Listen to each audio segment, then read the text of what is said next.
Ladies and gentlemen, welcome to the channel. There is absolutely no direct way to highlight your text in Adobe InDesign. However, today I'm going to show you a fantastic workaround.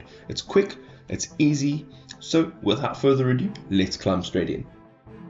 So you're going to grab your text tool on the left hand side and you're going to go ahead and look for some text that you would like to highlight. So let's go and take this education, the word education. Let's go ahead and select that text, right? So what we need to do is we need to create a highlight. So if you go into window and you come all the way down and you look for styles, and from styles you go into character styles. Now this is the window that will open up. Okay, so what we're going to do is we are going to create a new character style. So let's create one. And this is it over here. Now, what we can do from here is right click on it and click on edit character style. Okay, so right over here, we are going to give it a name. We can call it highlight. And what we can do thereafter is go to the left-hand side here and look for underline options. Make sure that underline is on.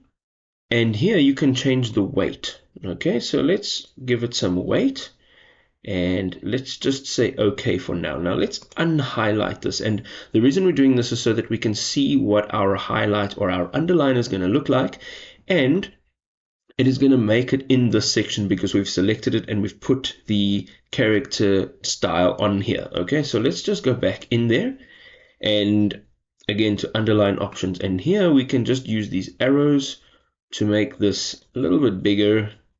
And we can also change the offset. So let's just make it 1 point for now, and then you can use the arrows to go ahead and move it about. All right, now we can add some color. Let us go and have a look at what is available. Let's say, for example, this one here.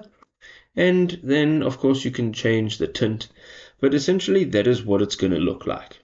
Let's say, okay, our text is now highlighted. Now let's say that we would like to highlight other parts of some text. Let's go ahead and select this text, and all we need to do is click on the highlight because this is the character style that we've created, and voila, there you go, that is highlighted too.